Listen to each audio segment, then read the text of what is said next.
Hello and welcome to Sutro Sidetalk, episode 164. I'm your host, Kamran Shushtar, and with me is James Seelig. I am back from death's. What is it? I'm so fucking actually still dead that I forget what it's called. Death's doorstep. Is that what it is? Is it? I guess Death's Door, yeah. Yeah, Death's door. Yeah. I'm just sorry. I put the door Well, stopper that game there. was called that. Was there a game called that? Yeah, Death's Door. My brain Where is you play fucked as right the now. Raven or whatever. Oh, the new one. Is Yeah, that the new one? The old like Souls game with the it came out a fucking little while with the ago. Yeah, bird? it's one Yeah. of the Okay. ones that I want to get to eventually, but I just haven't. Yeah. It's too many games. We're recording this a good week or so before this is actually released. Right now, we're recording what a day after, 2 days after we recorded episode 163. Yeah, we And did I that on said I was Friday, and it's Sunday now. yeah, we did it on Friday. We finished recording at like 12:30 in the morning, and or at night, whatever you want to call it. And the day after, I had to do a help someone with a wedding report. I'm so fucking done Dude, your still. weekend has been packed, and I was just like, why are you doing this to yourself? Because I hate everything. I just hate myself. Uh, I helped with the wedding proposal that literally took all day, and we also watched Spirited Away in the middle of it. I kid you not, that actually happened. But I was really sore. I was in a lot of pain from like working out the day before that. The day we recorded, I was working out, Deadlifts will do that. and also Stairmaster and some other shit. And Oh then yeah. the day after, I'm like running around for this shit, like legitimately, like being fully, like physically running everywhere and doing a bunch of crazy shit. So I'm like fully exhausted. I got home and I just died. And today I've been like very much just like semi relaxing. Like I'm trying on suits for a wedding coming up next week, trying on some outfits also for a con that's also next week. And Oh, yeah, that's at the same place. Basically, I'm doing them at the same. It's a whole thing, but did they plan that on purpose, or did it just more or happen? less, like she Eh. kind of did, and I appreciate her for it because she was like, "You should do this thing at the same time." And I'm like, "All right, yeah, you know what? I will." We're going to Dragon Con besides doing this wedding in Atlanta. That's why. But I'm doing all this stuff. I watched like a couple movies that we're actually talking about today, and then like, yeah, I just did everything, and I still feel. I'm like, I woke up kind of okay, and now that it's like nighttime again, I feel all of a sudden just drained. Like all my energy is not back yet, and I need another night. I need honestly, I'm gonna do my best to sleep as much as I can the next few days before I fly to Atlanta, because I know once I'm there for 7 days, I'm gonna be like awake and all over the place, and then I'm gonna die. So I don't even know if I'm gonna come back alive. I'm not sure what's gonna happen. And if I do sound insane or jumbly with words, it's because I'm still just destroyed. So Yeah, this is Sutro lack Side of Talk. sleep will do a lot. Yeah. And with this show, we talk what we watch and play, some select news. We did all our news last week since we recorded both these episodes last week. So no news in this episode. It's going to be a lot shorter. Last episode, we had like, it's like 2.5 hours. We talked Gamescom, Destiny 2's Lightfall expansion, some fucking DC movie delays, and our thoughts on like what's going to happen after with everything with the Trinity and shit. Godzilla versus Kong news, and then we talked about the fourth season of Westworld. I gave like a full rundown of that. Whereas this episode, we're talking all watched stuff, all themed around Disney. We're going to kind of like our bundle of Disney we did last year, where we talked. Yeah. What was it? It was Ryan and the Last Dragon, Hmm. um, Luca, uh, I know there's Jungle Cruise, and others. Cruella. That's what it was. It was Oh, those right, four. right, Yeah, it right. was like a mix. This one's all I animation, literally kind of. forgot I watched Jungle Cruise. Yeah, it's That not movie's so because forgettable. it's not worth remembering if I'm going to be honest. Cruella was good. Surprisingly, Cruella was I think actually that was the fucking best one good. of them. Yeah, no, Cruella was the best of those four movies Yeah. easily. Luca was also forgettable. It was honestly Cruella and Raya were the good ones out of those four. Yeah. Which is funny because it used to be it'd be like, oh, it's a Disney movie, everyone's gonna be good. Now it's like, no. And this time we have Encanto, Turning Red, Lightyear, and Chip and Dale's Rescue Rangers reboot movie bullshit thing. That's not Who Framed Roger Yeah, Rabbit, but they think they are. it's like they call it a Rescue Rangers movie, but it's not really. Yeah, It's just like has it's those not even characters, it's like the actors that played the characters sort of. I think what's We'll get funny to it. was you were very undecided on whether we should talk about this movie at all or even watch it. Yeah, I And was I'm like, not we could just planning. throw it in, it should be fine. And what happened was, I'm thinking we're going to talk about that movie the least amount. And what's going to probably happen in this episode is that's probably going to take the longest amount of time because it has the most fucking shit to talk about, both good and bad, more potentially maybe bad. We'll see. Yeah. And it's a very interesting thing, but we'll save that one for last. If we do have time, there's like one more Disney thing I might try to throw in, but it's only if we do have time. This will be like an hour and a half episode, an hour less than last time. We're not going to try to go past that. And with that said, let's just get right into it and start knocking these movies out, starting with Encanto. And I waited. This is, I think, pretty much all these movies. I just waited for Disney Plus releases. I just didn't have Yeah. time to go watch them in theaters when they I all just came out. watched it like a couple days ago for this show. I watched it in June, I think. I was literally going to Disneyland. I'm like, I'm just gonna watch this before I go because fuck it, why not? Mm. And I was like dying in my bed just watching it, like, oh, what a interesting movie. But this is like right before I had COVID, guys, or pretty much when I was getting COVID. So that's why I was like, I feel weird. No. um, but pretty much like I guess what I got in my notes here, first off was I guess the music. We know it's done by Lin-Manuel Miranda, who's done Hamilton and stuff. Oh, neat. I And forgot about that. yeah, and I remember along when they first hinted at this movie, they showed like a piece of just like kind of the environment, like the trees, the house and stuff, and that's all they showed. And they just said like pretty much like it's being worked on with like Lin-Manuel Miranda on the music and everything else. And they're like, it's called Encanto, and that's all we knew in the very beginning. But this has a full soundtrack by him, and it was okay.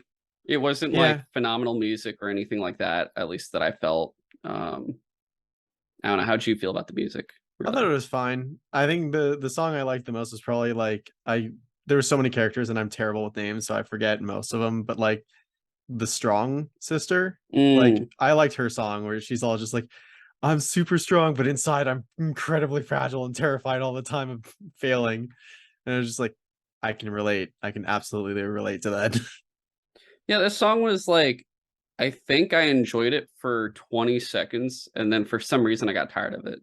It just Mm. got kind of repetitive really fast for me personally, but I think for me it and her wasn't the name I think music. was Louisa. I think that was her real Yeah. sister's name. I think like for me it wasn't the music of this movie that I liked the most. It was just like I liked the visual aesthetic. Like it was so colorful. It Oh was like yeah, very just much so. really fun to watch for Yeah. sure. Like really creative that the house was like alive and able to have like such perfect control over its like floorboards and shit that it can like get their shoes for them and whatnot. Yeah. No, I think so too. Yeah. But for me, the music, I most of it honestly was kind of forgettable or just I don't want to listen to again. Yeah. The only one I did actually like, which I was surprised I liked because I think it became very viral, was "We Don't Talk About Bruno," Yeah, dude, that one stuck in my head for sure. and it was more like because it's such a multi-voiced song where you have multiple different characters singing it. So I think the issue I had with it was I enjoyed it overall for the most part, but there were parts where I just kind of be like, I don't want to listen to this person singing in the song. I want to Mm, like there were specific parts where I'm like, I like these people singing, but I'm not really that fond of these people singing. yeah. And I think it's primarily sung by Isabella's like her aunt, uncle, and cousins, if I remember correctly. Oh, and her Yeah, for the sister. most part. And her sister Isabella. It was really And funny that one of the like cousins was a shapeshifter and he could like literally turn into Bruno. yeah, that was Uh, pretty good. I think her sister's Isabella's part of the song was probably the worst part because it's like "He told me," and I'm like, all right, yeah. that's great.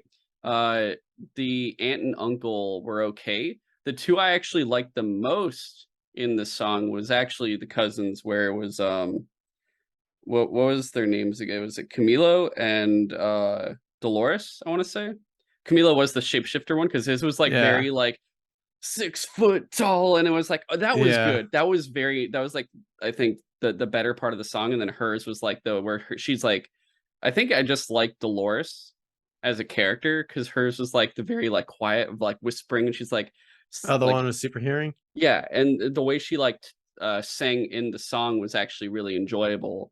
Because I felt like his was just like very masculine and just like legend sounding because he's telling a story, whereas hers is just like much more quiet. And Yeah, those two nuanced together really worked well.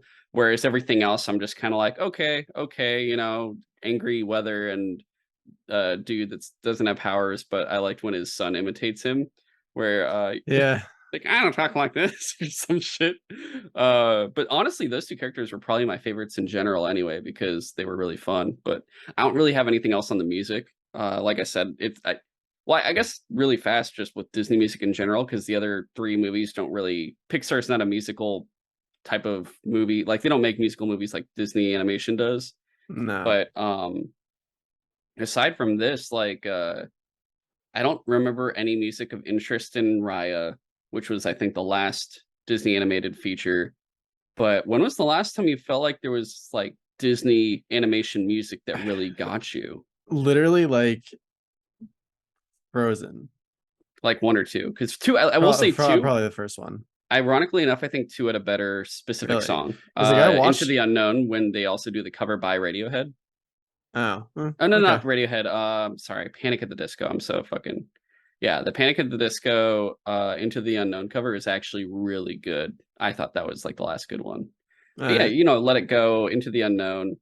I think actually Frozen 2 had that weird like rock song, the Love Rock song by Yeah, Savem, it had some which good ones felt to it for actually sure. very it didn't fit with the movie at all. You're just kind of like, what the fuck's happening? Are we in like a weird Yeah, music video now? But yeah. But yeah, I think yeah. like besides Frozen, was there anything else? Like maybe Like Tangled, I think. that was even farther ago, wasn't it? Yeah, but that's like the last time, I think. Yeah, no, that's the thing. Like the last. Oh fuck, Moana. You Moana's know got what? good songs I have actually. to admit, I still have not watched Moana. What? So Oh dude, yeah, it's no, it's people keep just telling me it's amazing. I just literally dude, keep it's forgetting it Star Wars. exists. Yeah, no, the Moana is straight up just the first Star Wars movie. It's just like, Okay, hey, you got to go with this dude that's like this scoundrel type guy and basically go fight this thing that's really big. Also, there's like some force ghosts here that talk to you and they're blue people. And yeah, just use the force and shit. It's straight up just Star Wars. It's just like Hawaiian Star interesting. Wars. Yeah. Okay, Or sorry, not Hawaiian. But it's like Pacific Islander Star Wars. Yeah. No, I'm not okay. even. It just really is. Yeah. I'm not even. It really. I'll find time to watch it then. Yeah. I mean, people have been telling me it's really good for a while I anyway, still like but it. I liked it a lot, but that's what it's it is. definitely like the last handful of Disney movies though, there have not been like too many like musical numbers that like stick out to me. If do you like Flight of the Conchords? Yeah. There's a one of their songs is in Moana, more or less, at one point. Oh, yeah. Okay, you I got think me. so. I think honestly, I think they do have a song that's kind of like that in there. But anyway, Encanto, pretty much the story felt very much pegged around expectations of others' mental health and knowing Oh what yeah, one can do slash who they are. That was pretty much like the Armitage of the movie, or like the what the focus of it is, the thesis of the film. yeah. And I'm starting to I like it is really feeling more and more, I don't want to say obvious or just I guess current, because maybe it's just because we're adults and we're more aware of what they're doing, and it feels like it's very much with current events. yeah. Especially like we see that with like Lightyear and stuff, even with more to an extent, even Turning Red. But Yeah, no, I mean movies have been doing that for like a long time though. It's just using the medium to comment on modern problems and just yeah, try to coax people to coming to the right conclusions in their own time and stuff like that. you don't really think about it as a kid. It's like when you're a kid, you watch Yeah. Treasure Planet. It's just like, hey, father figures, and you're just like, I love treasure in Yeah. space. And then you're older and you come back and you're like, oh, that's deep. Yeah. Yeah, no, for sure. I thought it was honestly they did a good job with it. Yeah, I did love that the family home was literally breaking because people were trying to like keep all their problems secret into themselves because they didn't want to like bother the rest of the family with them. And then it's just like the house and like everything shattered because they just didn't do that. Yeah, And then once they did like fix it or talk about their problems and understand each other, everything got fixed again. So it's pretty like on the nose, but it's definitely like a really nice message for sure. All right, but for this story and pacing for me, I could be wrong, but or at least this is just what I felt. I mean, obviously you could look at the time, like the amount of hours the movie was. It was like around 2 hours, I want to say, like an hour and a half to 2 hours. But when I was watching it and it's going through, I'm like, why does this movie feel like it's just really either really, really fast or just really, really short? It didn't feel long at all. Like it felt like it was just a dog Uh, movie. I think because like It takes place literally like in just in a house. yeah, and even like the surrounding town was like not that large because they literally the way the setting is set up, I guess, when the town was created, there was like these like really tall mountains formed all around to protect the area, so no one could leave. Yeah. So, and I forget the the name of the main character, but like Oh, it was Mirabelle. Mirabelle, she couldn't really go on like this epic adventure like you see in like Raya, or most of the other Moana movies. does it too. Like they're all Yeah, different. They go, or even like Elsa and Anna, they all go to different destinations in the past three Disney films, I guess. yeah. So like the most adventurous thing she does in this movie is like Go go into a to part of the house Bruno's that no room. one else knows Yeah, about. it's like a tower that's like absurdly tall for some reason. Yeah, very much true. Yeah. Uh, Yeah, I guess most other movies never even do that. I think the only other one that might is like what the old Cinderella movie, maybe that's about yeah, it, where she's just stuck in that house. But but that yeah, like it's kind served of the plot crazy. though. Yeah, this is probably the most limited setting Disney film we've actually gotten Yeah, potentially, if I really think about it. Not a bad thing. It's just like I said, it just made it feel fast or short. Like if you want to go with one of those two directions, but not that it was bad. Like I said, just that's the feeling I got from it. yeah. It felt like a very short ride. The animation, of course, very Oh, colorful, very top notch. poppy. It felt very much in tune, like having watched Raya last year, and then watching this year, it felt very much on par. Like I'm like, okay, yeah, these are like this is like the same people, same studio doing this. It doesn't feel like they advanced from where they were with Raya. It felt just kind of the same, which isn't bad, but like you could definitely feel the vibrancy that they utilize with the colors, with everything Oh going on yeah. there, for sure.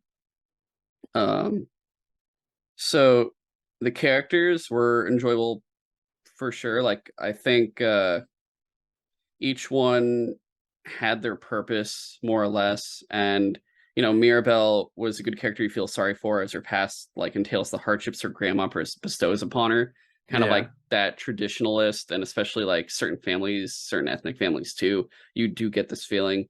I've seen it with some friends too, where there is this shit occurring where there's so many expectations for family members, or they will visibly play favorites. Like I have a friend Hmm. where his grandmother had like multiple pictures of his sister and not him.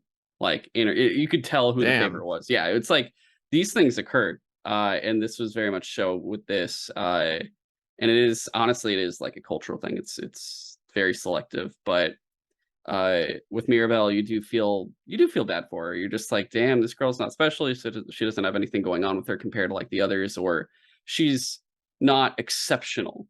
She's like Yeah. average compared to She's them. like trying to help the family as best she can, but she doesn't have like a superpower or anything. Yeah. And all the other characters, like each one has their power. The only ones that don't are pretty much all the male the fathers in this one, because it's Yeah. the two children of the grandmother are both the daughters, and then Bruno, who has no extension of like their family, whereas like Yeah, is a he got like the power of prophecy, yeah, and he had like a bad vision and was like, I'm going to disappear now, and just like started living in the walls. straight up with the mice. uh Yeah. And what's fun, like you look at all the cool powers and it's like, I don't think the grandma has a power. She just kind of gets the house yeah. and then like gives birth to the kids who all have the powers. And yeah, like you said, Bruno is prophecy. Mirabelle's mother is healing Yeah, through through food. food. That was Yeah, which is really hilarious. I love cool. that. Uh, her aunt, forget the aunt's name. I think it was Peppa. Hers is weather control. She's basically Right. Storm, But more it's or like based less. off her mood. So she's Yeah, constantly just like having to be like, don't get angry, don't get angry. which actually I think uh it's I would say Mirabelle, Isabella, Luisa, and also Peppa are the four that you kind of see with all the issues going on. Yeah. Because it's very like you can kind of see with Peppa, she's like the earliest version of like the effects potentially she gets from like I guess expectations, because you could see how it affects her uh fortitude just by seeing how she is with the weather and how just like how much it changes just like that so Yeah. quickly. Whereas like Louisa has all the expectations, so she's always trying to perform as best as she can when it's like too much for her. But she's also incredibly strong, so you never. She's the last one you expect to have issues. Whereas Yeah. Isabella, ironically enough, is like perfect and it's just like you know what how I much it loved sucks that to be song perfect. actually. Like Oh, the her Isabella flower finally, song. yeah, finally being like, maybe I don't have to be perfect. I can just do whatever I want and do some cool shit. And she Make some makes like a cactuses cactus, right? Yeah. and some like plants that like do like super bright, colorful like dust clouds and stuff. That was like actually really cool. Yeah, I like that a lot. Especially because she's like, I could be dirty, kind of like she Yeah. very much Until loosened the up. abuela was like, what are you doing? He's like, oh no. Yeah, no, yeah, it was. Once Louisa realizes something's wrong with her, she just starts breaking down emotionally, just like, oh, oh. Yeah. You know what she reminded I'm me not of? strong. She reminded me of dodgeball when they fight when they play the Girl Scouts and they're like Oh, disqualified for use of steroids and there's like the really big girl. It's like, damn it, Bernice. yeah. Yeah, And like one beaver tranquilizer. fucking yeah, but yeah, Lisa was funny, and it's funny to watch her carry like six donkeys, and the donkeys are just kind of like, yeah, this is kind of what happens to us. But uh, yeah, you get all these characters, and like the little cousin gets communication with animals. Like he basically is Eliza Thornberry, more or less. Yeah. That occurs there, and there's like always a capybara throughout this movie now. That's just like, oh, I'm a capybara. I'm just here doing my To, thing. like I love when the kids like, why don't you just use my room? And like they bring the mice from like inside the wall and the jaguar or whatever like almost eats one of the mice. He's just like real quick, he's like, don't eat that. Jaguar's just like, aw. It's like, come on, man. Uh, Uh, yeah. So, how did you? I guess, like for the characters, were there any that stuck out to you, or were there any that you favored? Like, which one was your top um characters in this one? I mean, I think like the only reason why I remember Bruno's name so much is because there's literally a whole song that just kept saying his name over and over again. But like I liked the shapeshifter. I thought he was funny. Like doing shit like shapeshifting into one of his like family members so he can get seconds for breakfast. Oh, that was hell. Oh yeah, and it's like he's Uh, talking to her. She's talking to. She thinks she's yeah, talking to. the hearing one or the with super hearing, and then the shapeshifter's dad's like, "Stop impersonating your aunt Yeah, that is or Dolores. Yeah, cousin." yeah. Yeah. She thought she was talking to Dolores the whole And time. then yeah, I really liked Louisa the strong one. I thought she like her. I thought she was really funny, and I don't know. Which power did you favor? Uh, honestly, probably the super strength. Okay. Yeah. I think the my favorite characters were probably Bruno. Well, my top character is probably Dolores, then Camilo, then Bruno. Bruno, of course, ironically enough, well, not ironically enough, but it was funny because multiple people have now told me they're like, "Oh my god, you could be Bruno," and I'm like, "What the fuck?" Like, okay, because once you know when you see me with my hair down, I guess it I kind could of see does that. match. I just have to shape a little bit and make everything more I think the thing sparse. I liked the most about Louisa was just like the town. Even the town was like, "Hey, can you move heavy shit for us, please?" Like the whole church. Yeah. Oh my God, that's right. Yeah. Yeah. The fucking Padre was bald. He was wearing a wig the whole time. That was pretty good. But yeah, Bruno's cool. He was funny. And I felt bad about him most because like his expectations of just like, yo, I keep ruining everyone's life just by because they asked me to use my Yeah. power. My power is just bad luck. Camilo I enjoyed because he was just fucking hilarious with his shape shifting. And Yeah. then Dolores I enjoyed as a sound designer, she was my favorite because it's like, oh, super hearing. Yeah. I would love that even more than my current hearing. If I had super hearing, I'd be like, oh, cool. I could be like a fucking deer and be like, whenever I hear anything. Like, I But love the whole thing where it's like, oh, I didn't hear anyone talk about the magic going away, but I did hear Luisa's eyes twitching 'cause yeah, she she's heard nervous about Louis' eyes something. twitching, and she could hear. She's like, I could hear Bruno. It's crazy. It's like he's far, but he's not that far. And it's like he's been in the house the whole time, so she could hear him all the time, just talking to himself and to the mice. Yeah, she would have had to, yeah. Yeah, and he's like, yeah, I put on my favorite sitcoms in the for the mice and the Oh my shit. But she, god. her. I think also I love Dolores because she had that little thing of just like like, she had that little, like, Yeah. squeak, and that was the funniest shit when, Mirabel and her father are talking, and it's like no one knows, and you say, "Beep," and you look, and It's like, she's like oh, she's gonna tell he's everyone. like, "I know." And she's trying so hard, like, Mirabel's looking at her, and she's like and she's just Yeah, like, dude, and it's "Shh." just like her dad being like, "We tell no one."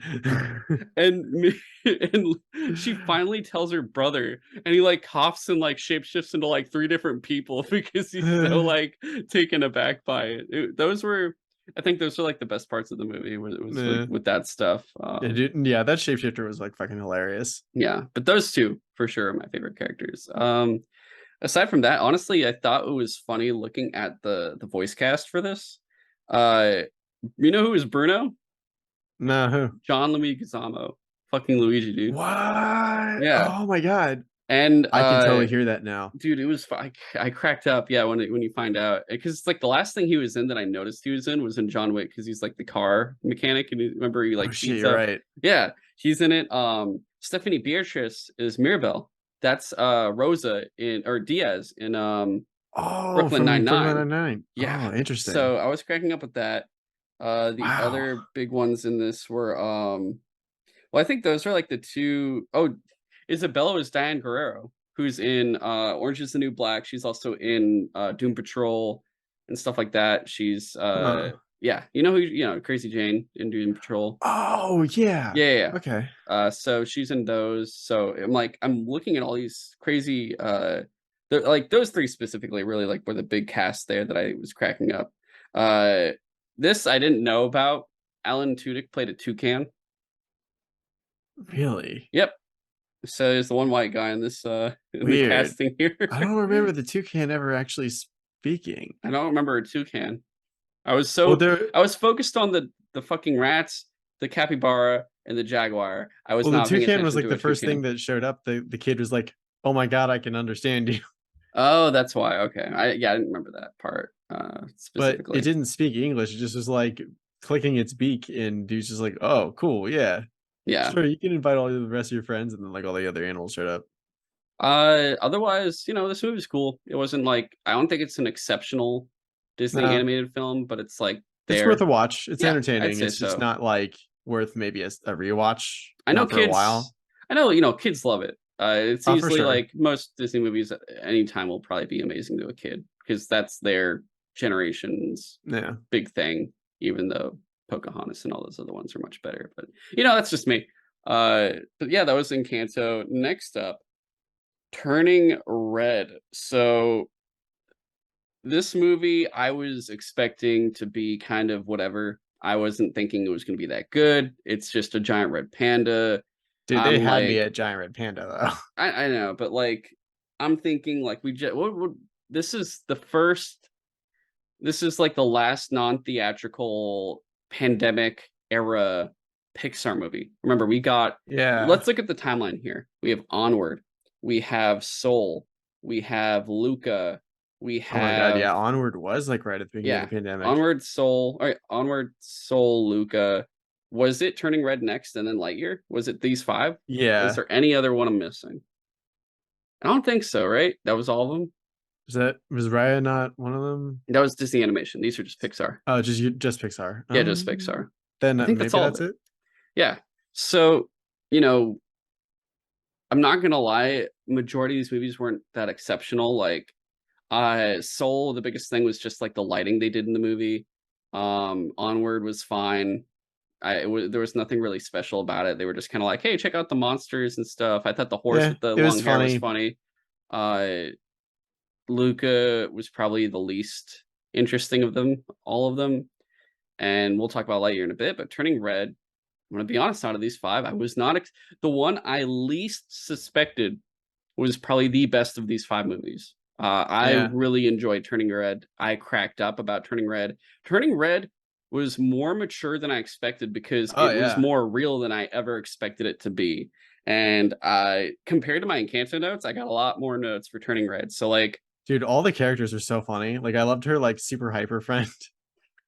oh, very much so. You know, it's funny too. Like, I didn't even look at my notes yet, and my first note is probably my favorite of the COVID era Pixar movies out of this. Eh, But all right, I definitely identified with the era as the characters aligned with our age. That the time was so well, like it pulled off the early 2000s really, mhm. really well. Even though if it was Canada, because like it's like it's fucking Dude, they even Canada. had like an NSYNC boy band. Yeah, and though it's like Canada, Dude, I also love it. Yeah, it was a Canadian like yeah, setting. you don't get all the I think because it is Canada at that time, it's missing that one key American thing during that time, which is fuck Middle Eastern people. Like that Oh, yeah, was that that's whole fair. era. Mhm. Like when this movie is going on, you have to understand, guys, and I am Middle Eastern. That's the whole thing. Is at this point we are in pretty much I think this is taking place either between or right after the second war. So we already have 9/11. We already have the war in Afghanistan. And it's either before or after, it's either before or during the war in Iraq now, going on.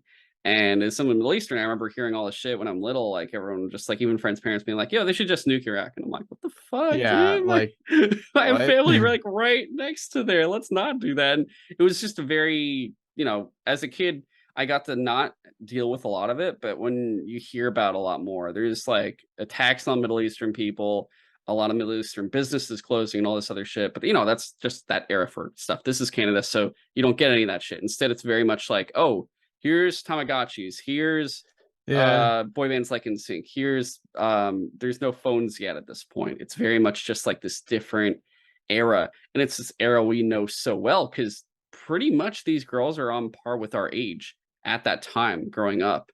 And it feels so connective for us because the whole thing I think is the team that's making this, the team of people are pretty much our age that are doing this. So I can see that. they're like bringing back that era, and it felt really good to kind of see all that going on. So it's definitely a nostalgic feeling for sure. Even though again, we're not even from Canada, but it's like I can feel the time, I guess minus the shit you just pointed out. Yeah, and they talk like normal. I mean, like they talk like normal English in terms of like North American style, I guess you Yeah. would say, not American. But there's no like, oh yeah, I'm from Canada. Oh Yeah, I boy, wasn't like like super thick about the boot and stuff like that. yeah. I think it's because it isn't like an urban area. I feel like that is more like a rural thing potentially, maybe, or like more of a middle Canada Maybe. area. I could be wrong. I have I fucking need to no do more idea about the travel. Canadian Like I need to use some geography. vacation time to actually see different parts of the world so I can actually know that shit. I think it's ironic for me is like I went to like Greece and Italy when I was in high school, and I've been to like Bermuda and stuff, and I've done that, and I'm like, I still haven't been to Mexico or Canada yet. I'm like, that's kind of weird. Like I've been to Europe, but not Yeah. the other countries in North America, and there's only three countries in North America, so that says a lot. I feel like, I need to but get a passport. yeah, you should get a passport. Passports are nice. uh, if I So need to flee the country. I think what this especially did was this out of any Disney film in a long time was this film. I felt I could see the emotion, like really see the Yeah. emotion, and the facial expressions in this movie really sold it. Like I was Dude, cracking I up love throughout the this whole animations in fucking movie. this. Like especially the facial animations, like the characters were so expressive. It was hilarious. So good. Like, Fucking dude, May's expressions were phenomenal in this movie, dude, like amazingly so. I love the moment where she's like in the bathroom and she like turns into the giant panda thing and there's like someone in one of the stalls and she just like full on palms the face and just like go back into the stall, please. Like, that shit was hilarious. And yeah, then when like her friends find out, they're not like freaked out or anything. Just like one of them, like literally the hyper one is like, "You're so fluffy." Oh, the short one, right? Yeah, Yeah, dude, she was fucking yeah. I funny. think Oh she my was my god. favorite of the Yeah, side no, she was characters. great. Oh my god, she was. Oh god. I think I was trying to figure out her accent for the longest time. I think someone told me she was Filipino. I could be wrong, but I Mm, think she was. Um, and yeah, she was fucking hilarious. And I think the best part about it was her height compared to the other girls. She's like so yeah, short, but she's like the most aggressive, I guess you yeah. would say too. It's it was pretty good. The hug killed me. So when I say the hug, there is a specific hug in this movie that had me dying, and it's when they sneak into her room when she was like stuck there as a panda and they find out she's a panda, and before they could freak out, she literally like envelopes all of them, and you literally just hear them muffled choking, just like oh, oh, Yeah. and you just see their legs kind of like struggling, the little like legs and shit. That was so good. Like this movie, I think, the reason why this is probably the best Disney Pixar movie, or whatever you want to like, Pixar movie for sure, Disney movie, easily too, just in the animated department in general, is because the amount of emotion here. So there's like a little baby spider, like right here, just like hanging in front of me. It's really funny. But the amount of emotion in this movie is just, I'm just gonna, hang on, little buddy. Let me just put you down over Yeah, here. well, that's like Here you go. a whole part of this movie is like May having to like try to keep a hold of her emotions because it's not like the Hulk where just she turns mad, she turns into the panda. Any strong emotion like turns her into the panda. And it's like, I don't know if you remember going through puberty, it's kind of hard to control your emotions. Yeah. Like, and dude, like the scene where her mom shows up with like the box of tampons and she's like, "You forgot your tampons." And I was just like, It's just like, what have you "No." done? That is so. Before I knew cringe was a word, there was I never could understand what that feeling was when you're a kid and you have this secondhand embarrassment. It's not Yeah. you getting embarrassed But you about can something you empathize and did. you're like, if you were in Yeah. that position, like you could feel, and I was like, oh my God, that would be like the most embarrassing fucking thing And there's at stuff that like that age. in all like types of movies and shows that occur. And as a kid, you're watching it and it feels so uncomfortable to watch. And Hmm. that was like, she's dead. She just died. Her mom was like, "Cheerboards," and it's like Yeah. socially just destroyed. And I felt so bad. Like, Yeah. And then like the rest of the movie, like the whole message of this one was basically like you don't have to like bend over backwards to um live up to your parents' expectations basically. Like be what you it's want to yeah, be. be whatever you want to be. Like you don't have to be what the world says you should be. Just make sure you And communicate with them, I guess, more or yeah, less. and again, that's a very important message for young people to learn, like Yeah. especially early on, hopefully. Yeah. No, I agree very much so with that one. And it's like, we talked about already one friend, but it's such an odd group of girls, and they're all each just really funny because you have the girl, I forget all their names, but the one with the glasses, she's just like, Yeah. oh yeah, you gotta do this. Like she's just she almost feels gothy or Yeah, she was emo. very like mute, like in Yeah. her emotions, but it was like a really funny deadpan delivery. Like I'm one of those people that like deadpan deliveries like really plays out or plays well for me. It goes a far way, and then like the girl that's more or less her, I gotta look up their names, sorry, but like Yeah, the I'm doing that too. the girl that's more or less her best friend, and she like finds out that her mom that May's mom doesn't even like her, and she's like, "Wait, your mom doesn't like me?" Like the whole, the whole time she's like freaking out, like I can't. I think it was Miriam, Abby, and Priya. So Priya was the girl with the glasses, Abby was the short one, Miriam was the best friend with the Yeah, like the the tall one with beanie the and stuff. hoodie or the Yeah, beanie, yeah. and yeah, these girls are just fun, and the whole way they like react and everything else. They're like, we want to see this boy band. We think this red panda is adorable, and the fact that they're able to Dude, I monetize. love that they immediately monetize it. They don't try to keep it a secret. They're just like, no, everyone wants a picture with a giant cute panda. We're doing this. It's so fucking good, and I love one of the girls was like, "I knew it." The one that got pushed into the bathroom, Yeah. like that was great. She's like, "I'll pay money," and like immediately their eyes turn into fucking money, Yeah, which was even better. they're just like, oh wait, we could do that. Right. Yeah, no, it was so fucking good. Oh my god, and then the it's like the themes of a girl coming to age hitting puberty while also igniting her own personal identity and leaving the imprint of her mother is very much visible. You never question what the movie is about. Like that. Sorry, that's what I wrote, but Yeah. the Well, it's also whole like I love that moment of like they're acknowledging that May is like growing up and growing apart from her mom, but like that doesn't mean that they have to be entirely separate. yeah, Like I like that. and with it, like seeing all the puberty here, they don't really shy away from it at all. And it's to the point where if there's a little kid watching, they still don't understand kind of like half the stuff that's going on Possibly. You got to be the in right terms age of for the this one for innuendos and sure. stuff. Yeah. And it's even like, you know, as a kid, you're watching even certain Disney movies and you don't get it. And then you're older and you come back and you're just like, the Disney movie was talking about sex Yeah. or something. Like even like fucking when you look at Brave, her parents like Fergus is like smacking his wife's ass and shit. And as a kid, you're just like, ha ha ha. And then as an adult, Yeah. you're like, ha, yeah, I get what they're doing. But this one has a lot where definitely if you're because obviously Disney movies are for all ages, but it's going to be elementary, middle schoolers that are probably watching it the most. And middle schoolers watching this are probably going to very much identify with it Oh yeah. a lot because that is middle school is that fucking era of puberty. So that's going to be really big for them. Elementary schoolers are just going to enjoy a giant fucking red panda.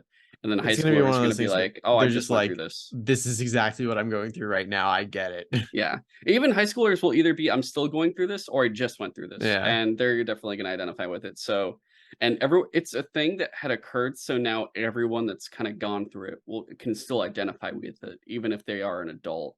Yeah. And it's probably very much At appreciative, that point, it becomes a especially nostalgia thing of like, oh, I remember going through that. yeah, or even being like a fucking immigrant child or not an immigrant child, but like a child of an immigrant, like a Yeah. Like second the gen. expectations of like you have to do better Yes. than on my generation and stuff like that. It's such a big thing there, and this movie just I think another reason why this movie is so good is it's so easy to understand.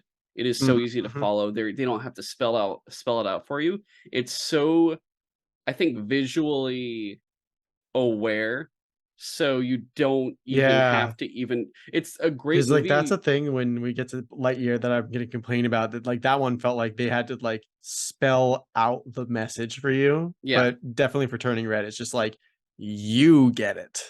And, you know, you're in a theater maybe and you're watching a movie and, you know, there's all the time where there's that one person or you're on the couch on this movie, that one person turns to you and goes, "What does that mean? What does that mean?" Turning Red, I Yeah. feel like, is that movie where they'll never have to ask.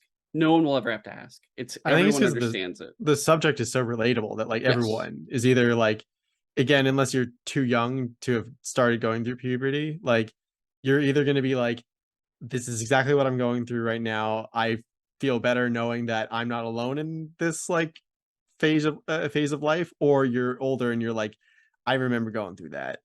Like everyone has that experience.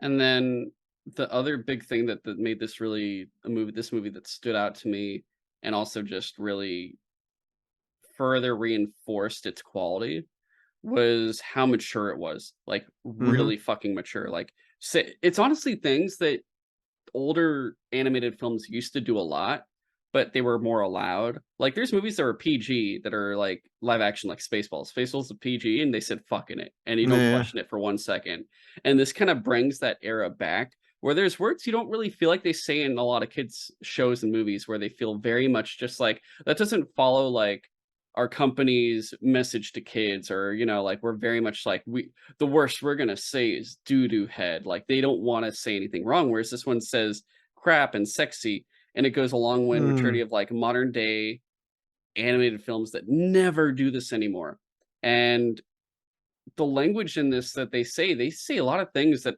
like, dude, when was the last time you heard crap in a kid's movie even? Like, they'll say crud, but when was the last time Dude, you even heard Marvel crap? movies and stuff, like every time someone's about to say like the F word, they just like cut away real quick. Yeah, they might say, It's like, shit or implied. something, but yeah, this really did such a good job where I'm like, "This is a blueprint movie for the next like, the current era of animated films that they could really draw from this and be like, 'Hey, you know what?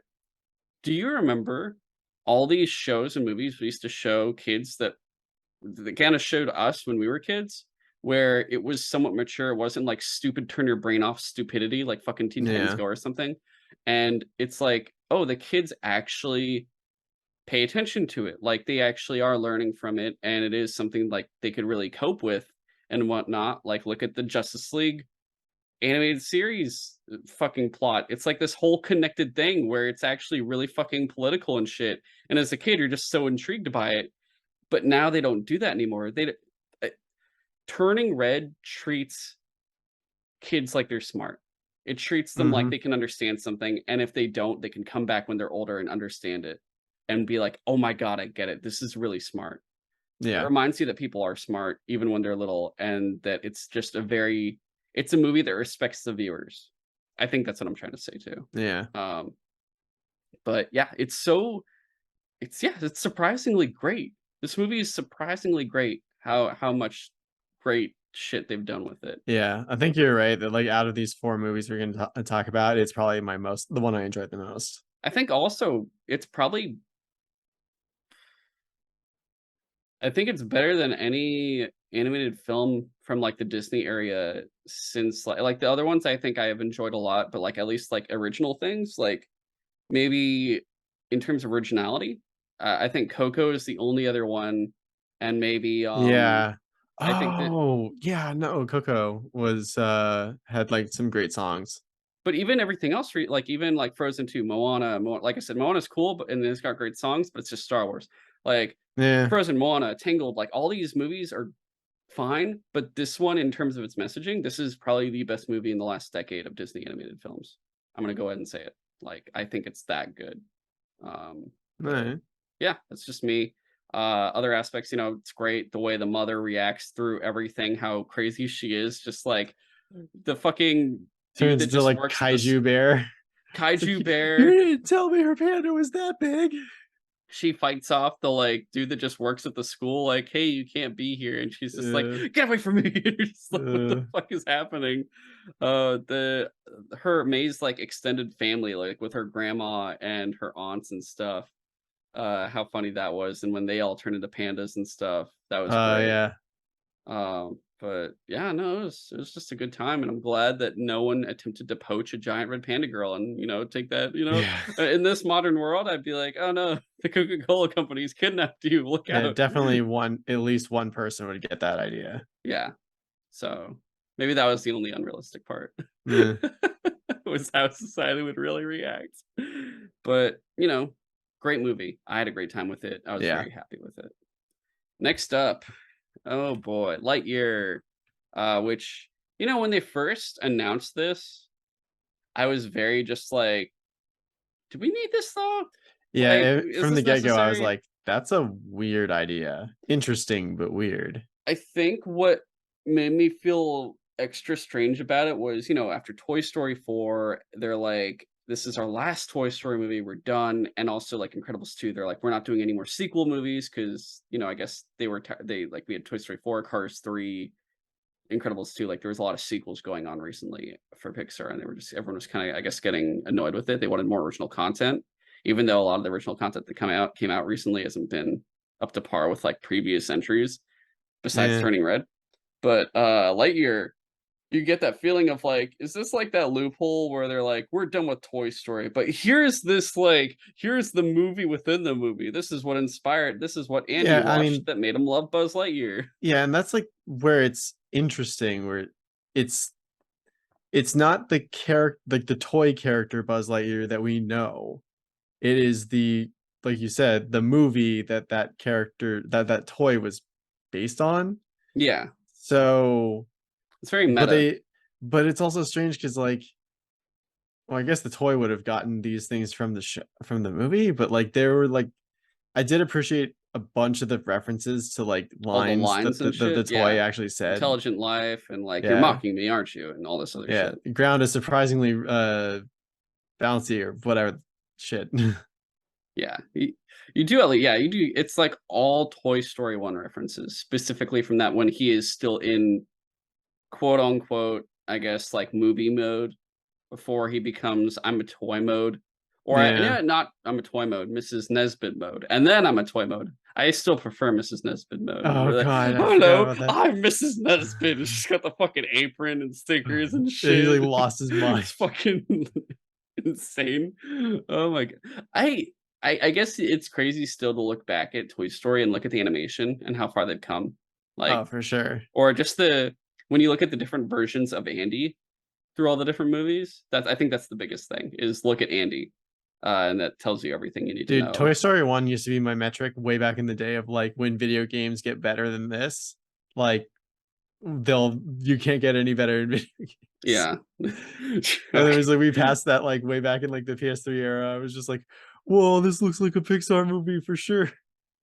I And now think you look at though. like Ratchet and Clank, Rift Oh Apart, and yeah, you're just like, oh my god, this might look better than a Pixar movie.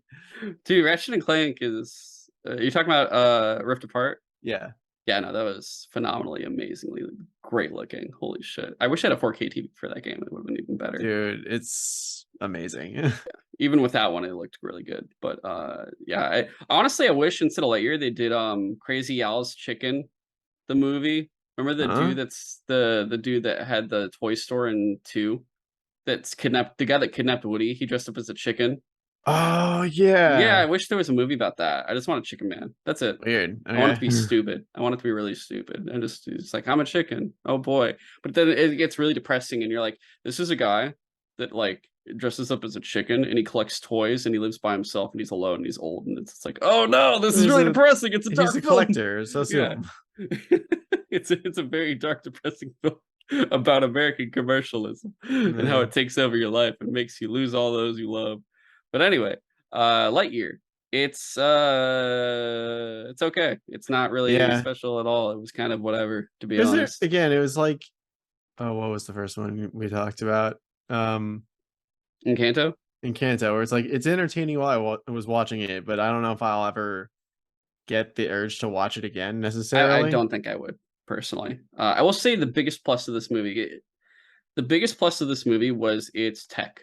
And it Mm, starts all the way back, when we talked about Soul, we talked how Soul was like, it was a fine story, it wasn't anything exceptional either. But what really popped out was how much their lighting had improved. It felt like a game going to a next generation console because it's like, oh my God, everything like you could see shadows and all this stuff. Like they really amped up their animation yeah. in No, for sure. Soul. Lightyear is like beautiful to A look at. Lightyear is the best animated like Pixar film, obviously to date. Obviously, each entry is going to be better than the next, but in terms of the feel, like it feels like there's almost J.J. Abrams in the movie. Like there's like when the sun shines in the window when Buzz is looking out the window, I'm like, oh my God, there you could put lens flares in there. J.J. Abrams would love it. Yeah. But it just in terms of all the lighting, the vast just differences and how it affects everything, and they really make it feel like there's different forms of like day and night compared to like everything else. It just felt very much alive. It's like A lot of detail. they Yeah. introduced ray tracing Attention to too. detail too. Yeah, they're like, look, we have ray tracing in Lightyear, Yeah. and they're like, oh fuck, there's ray tracing. Like it looked so fucking good. Uh, that's I guess the 'Kay, biggest the explanation for pro. why the like Zurg is called Zurg, it's just like, yeah, no, I tried to teach the robots to say Buzz, but the closest they could get is Zurg. Like, what? That's what the right. Yeah, that was the writer was like, how do we want to introduce? What do you want to call him Zerg? And it's just like, and that was the entire writer's room. And then Yeah, what if they were like, what if we just can't pronounce it? That's probably yeah. what happened. I don't think they could figure it out. But I guess like my biggest complaint of this movie is unlike Turning Red, where we just said it does not like beat you over the head with the message. It's like relatable enough that you come to it on your own. This one, like from the get-go, they were like, Buzz Lightyear is bad with like at working with teams. He does not like to ask for help. This whole movie is going to be him learning how to accept help from people, yeah, which again is a good message for people to learn, especially young it's a kids. This message I should, already got in the but other that's the Buzz Lightyear thing. movie. They do It's that in the like, other Buzz Lightyear movie, the animated one. That's like fucking cartoonish one.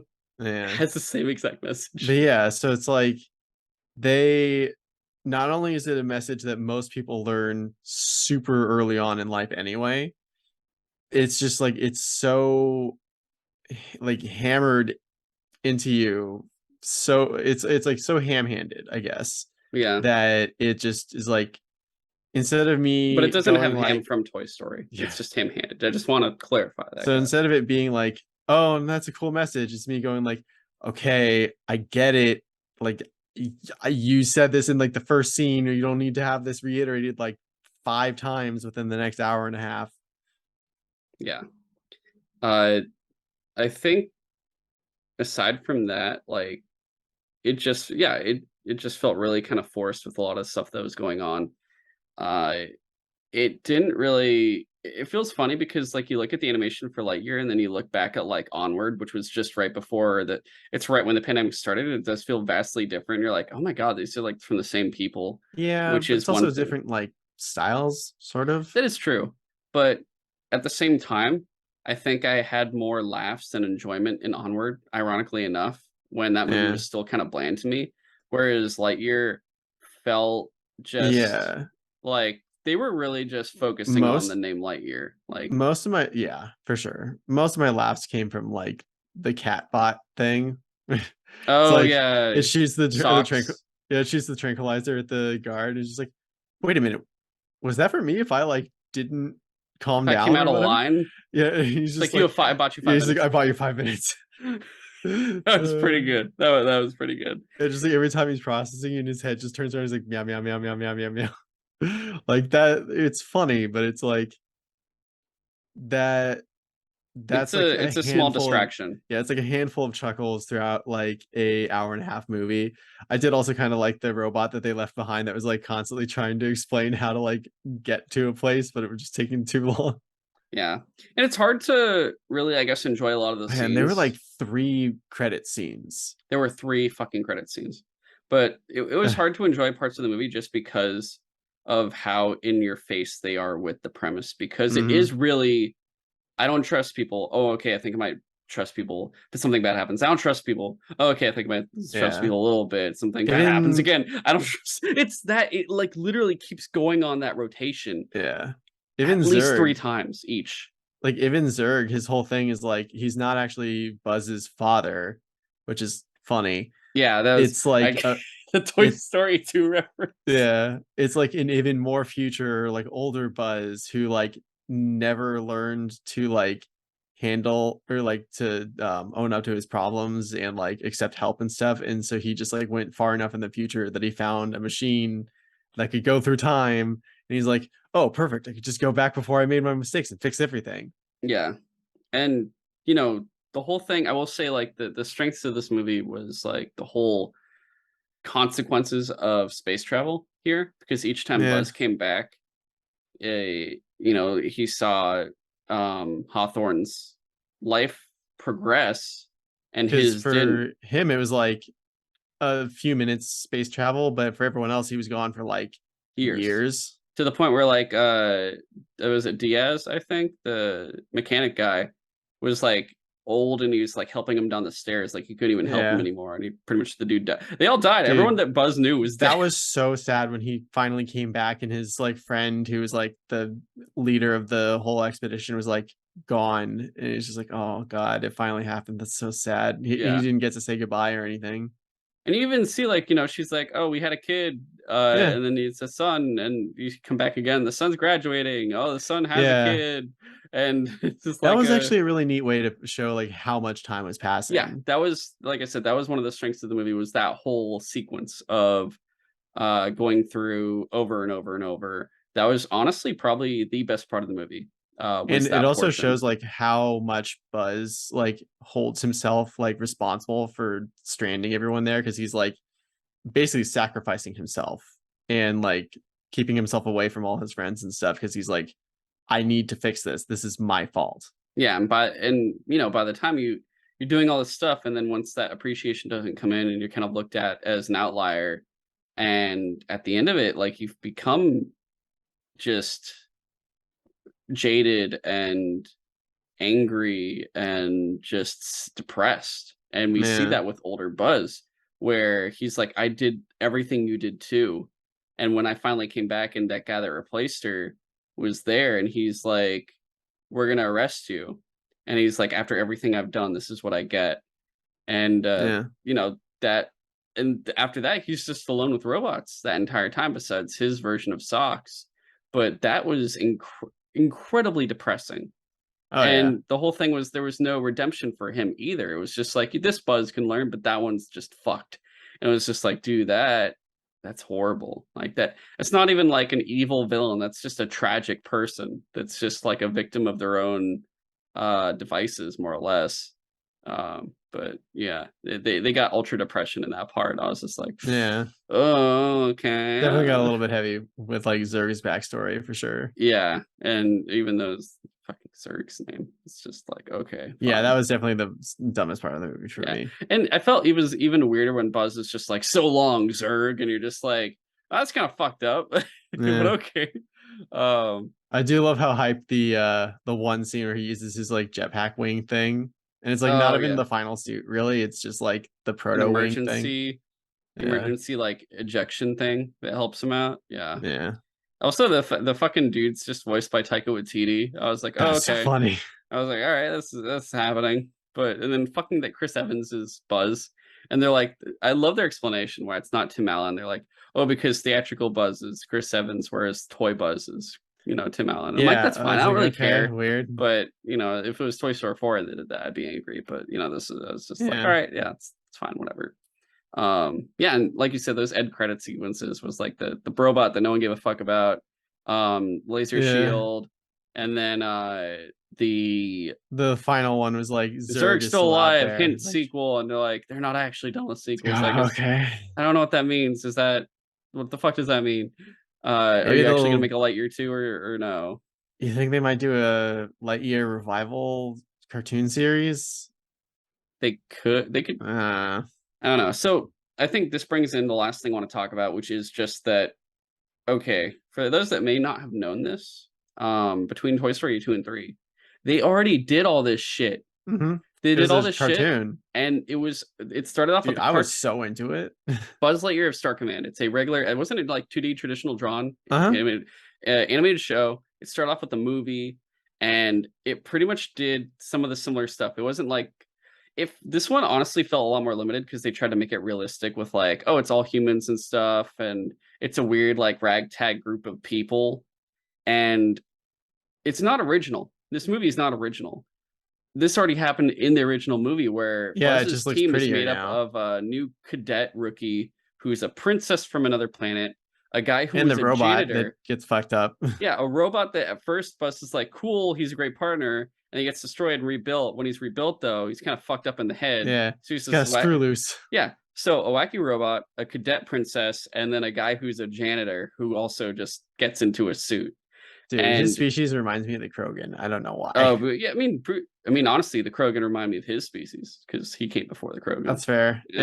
Yeah, think about that. Bauer's like, hey, we could do something with this.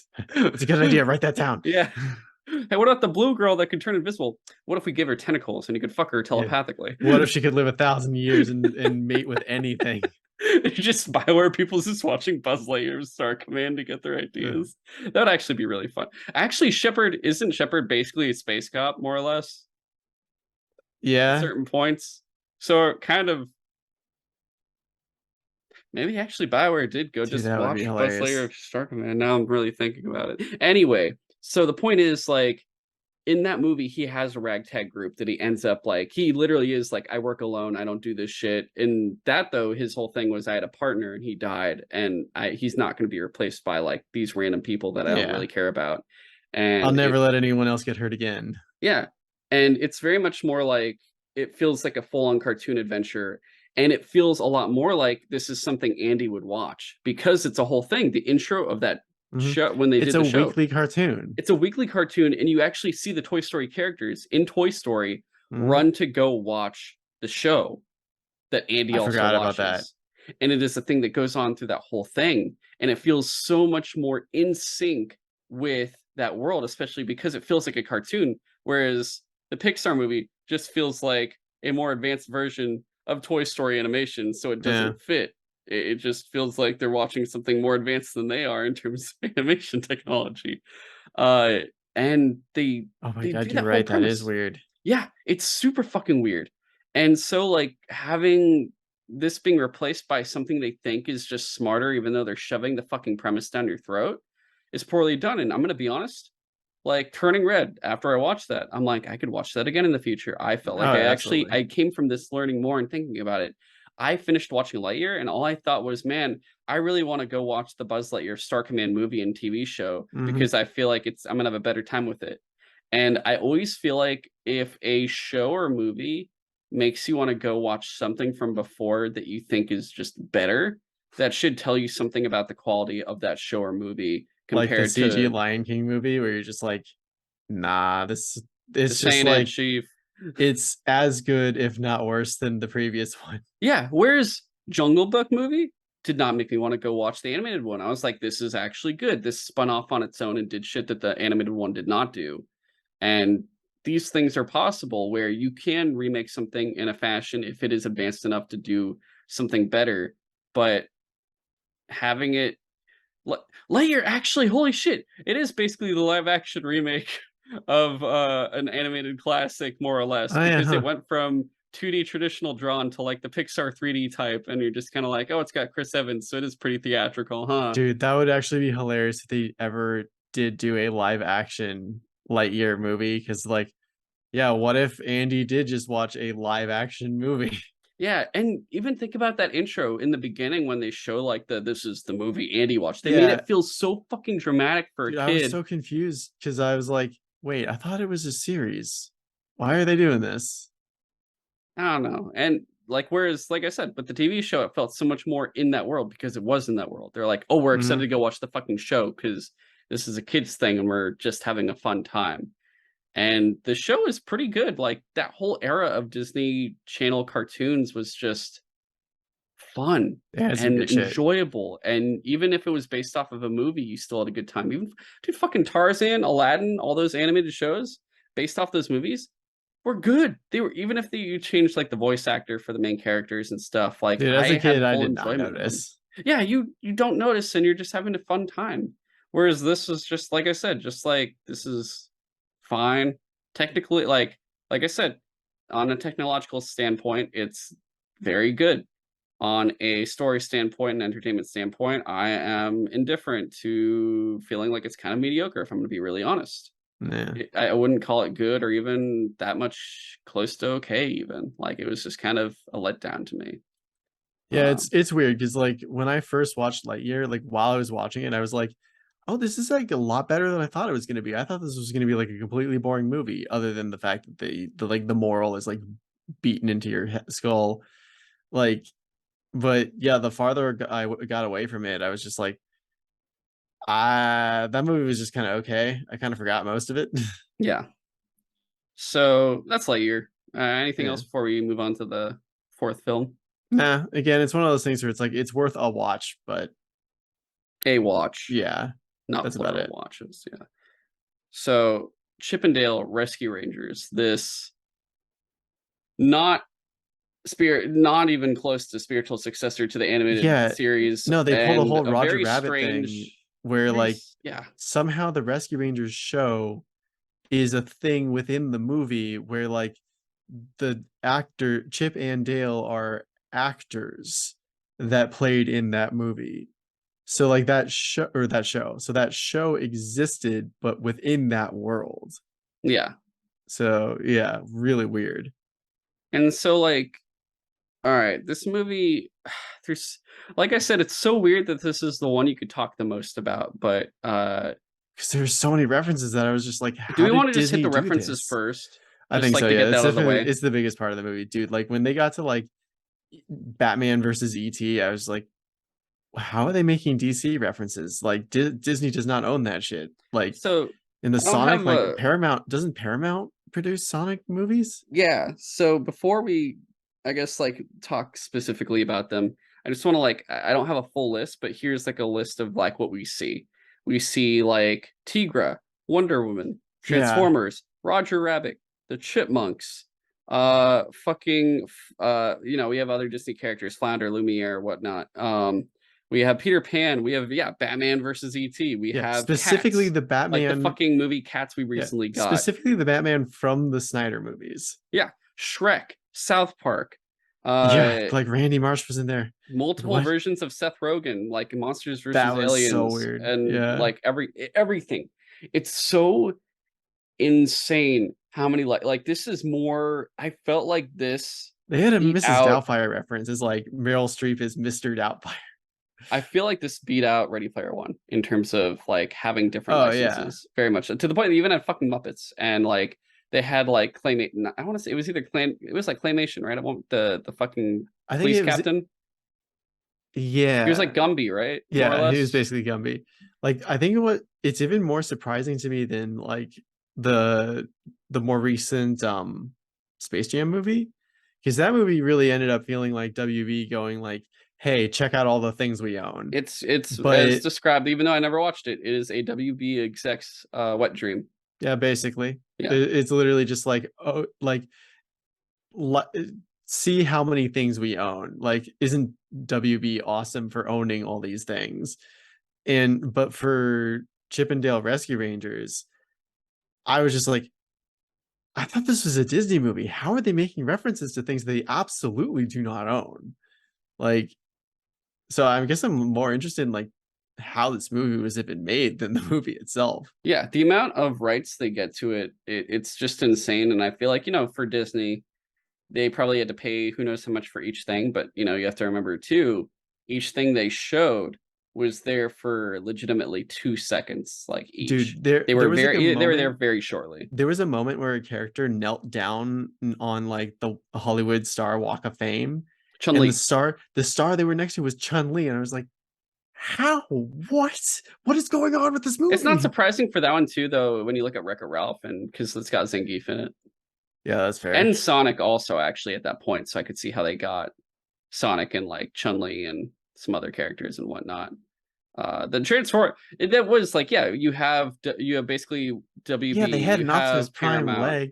you have actually yeah, because Paramount has like everything from like South Park to I forget who else, but they even talk about fucking like having a sting operation where they actually tried to raid Nick Jr. I totally missed that. What? Yeah, so remember they said like the cop that they're working with, I forget what her name Oh, is. that was the raid that she like Yeah, messed they up tried to or raid Nick Jr., the fucking like toddler version of Nick stuff that's on like during weekdays in like weird. afternoons and stuff. Yeah. Yeah. That was really weird. And they're like, yeah, what are you gonna do? Run into a bunch of Rugrats again? Because they're like, yeah, Yeah. the cartoons attacked Oh, them. And that's when why you they think made that about it, joke. you're like, wait, so did they fucking fight Rugrats? Like, what is that what they meant? Like, was the Rugrats have guns? What happened? Who died? Is Chucky okay? Like, what? Who knows what happened there? That was really weird. Uh, What was the main character's like the dad who's like, I've lost control of my life. oh, Stu Pickles. Stu is just like he finally had like he finally cracked. Finally cracked. He was fucking stirring the pudding, and then he fucking police raided, and he was just like, ah, stab someone with the spoon and shit. Like, who You'll never knows? take me alive. Yeah. Uh, Oh my god, yeah, but the animation, I guess, like, you know, we saw all these licenses. It was insane. It was crazy. Holy shit, we got that out of the way. dude, even like Um, they didn't even ask Paramount for like the actual Sonic model. They were like, no. We want specifically ugly Sonic if you and they still even got it. put it on there as Ugly Sonic, Yeah, they straight up and just called him that. he keeps coming back. He was in there like 3 or 4 times. Dude, I straight up, I will say I did laugh like the amount of times they had a character just like start to lose their shit because they couldn't stop staring at his weird teeth. Yeah. So I will say, like, this movie is good and bad in different ways. In the good way, it like somehow is able to pull off these amount of licenses, which you know is a much more expanded fact of what they did with Who Framed Roger Rabbit, where Roger Rabbit was a Disney film, but it had so many different licenses in it. Like it had like you see Donald Duck and Yeah. Daffy Duck literally fighting each other at one point, and there's so many other characters. There's a fucking baby smoking a cigar. It's actually like a grown man somehow. He's like, "Hey, Toots, I'm a baby," and he's like, So gone. You're like, oh, Disney, classic old Disney was fun. Uh, and a man literally gets fucking steamrolled and then comes back alive and then burns in acid, I think. Oh I my killed god. your brother. Remember that was a whole thing. The weasels laughed themselves to death. Like It's people died. it's been a while since I watched Roger Rabbit, Oh, it's a good honestly. time still, honestly. It's great. I fucking love that movie. No, that But movie's like really well done. Like in it's that's another thing where like that's a good movie to reference just because of like it's very similar in style or in terms of like how the world is set up, where yeah, it's like there's people and animated characters, but a lot of what didn't work for me for Rescue Rangers is just like it felt cheap because very cheap.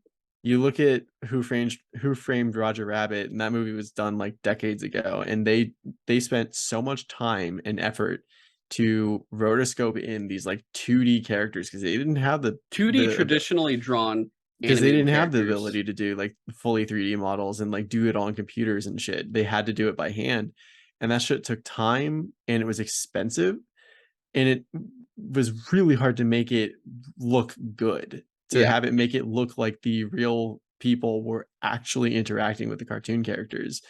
And so you look at that movie that's decades old and it still looks amazing, and then you look at Rescue Rangers and you're just like, I can tell that these supposedly 2D characters are a fully 3D model, and you just put like not even a good cell shaded filter over it. Like it looks just cheap. yeah. Like they didn't want to spend a lot of money on it because they thought they didn't have to, because it's like, oh, we'll just do it on computers. It's so much easier nowadays. Yeah, of course it'll look good in the end. And they have various animation styles throughout this entire film, and they do have like here's the thing. They do have traditional 2D animation, like traditional drawn 2D animation this, Yeah. but it's very much akin to just side characters that are there in the background very, very briefly who have Yeah. limited movement that aren't that long.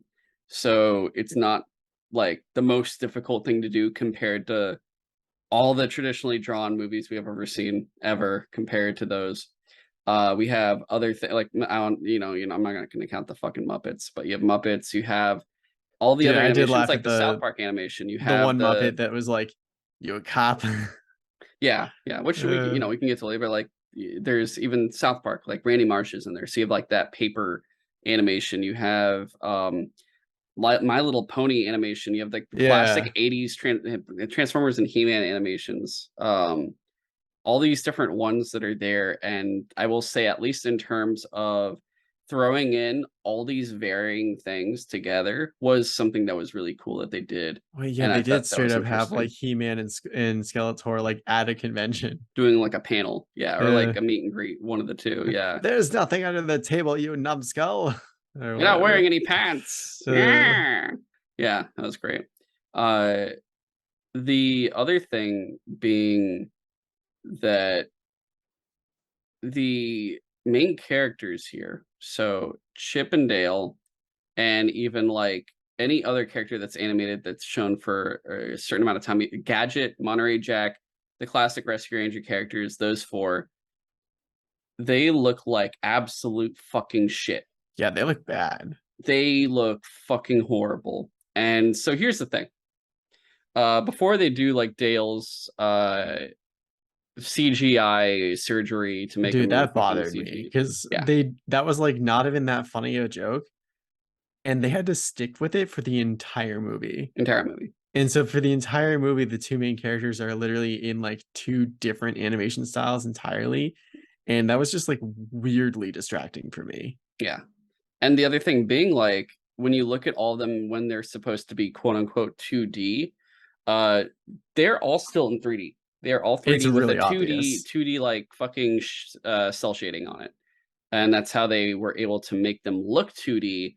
But then when you honestly look at them, they look like shit. They're like the animations just look really fucking bad, like horrible quality, just bad, I not good think at it's like, all. and I understand that they lowered the frame rate on like those characters moving to try to match a 2D art style, but it looks artificially done because it Yeah, is. and when you look at it too, like I get why they couldn't do better, and it's because of two things: money and time.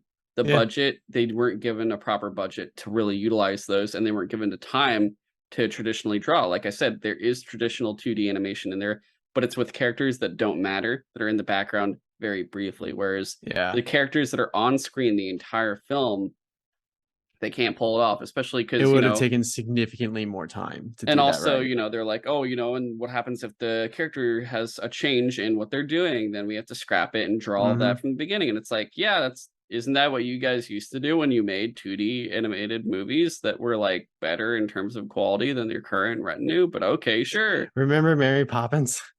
Honestly, like, I'm never the fucking those older movies are always gonna be better than these current Oh, ones, yeah. no matter what. Like, the amount of what they can pull off with the 2D animation was always better than what you can do with all the CGI bullshit, which, sometimes they do good, but they're never gonna be as good. They will never be as good unless they somehow make it even more dynamic because they feel so much more limited, very much more limited. Yeah. I think it's Uh, like one of the things I like to say all the time is you generally get out of something what you put into it.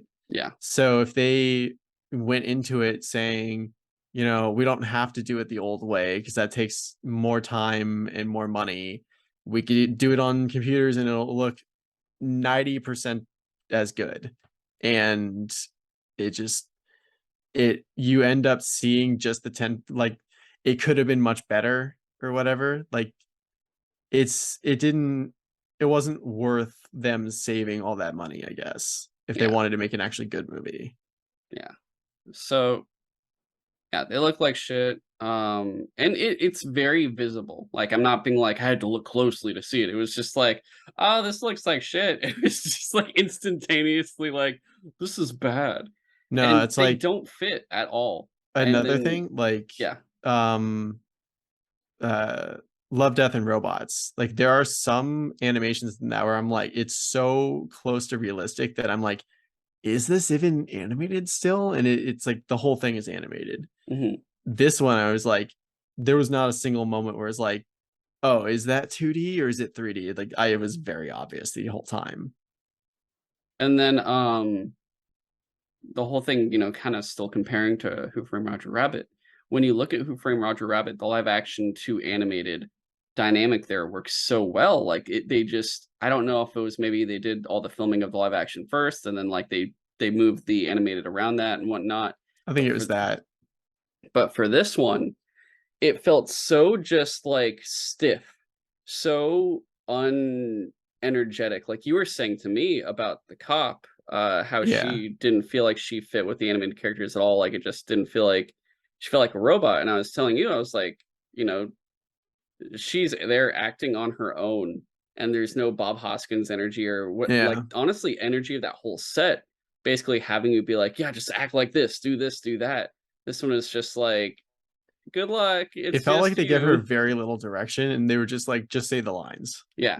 She was just kinda stuck. She was in a rock and a hard place. Like, I'm not even Yeah. judging her. Like, she was just kinda like, "This is what I got. Oh boy."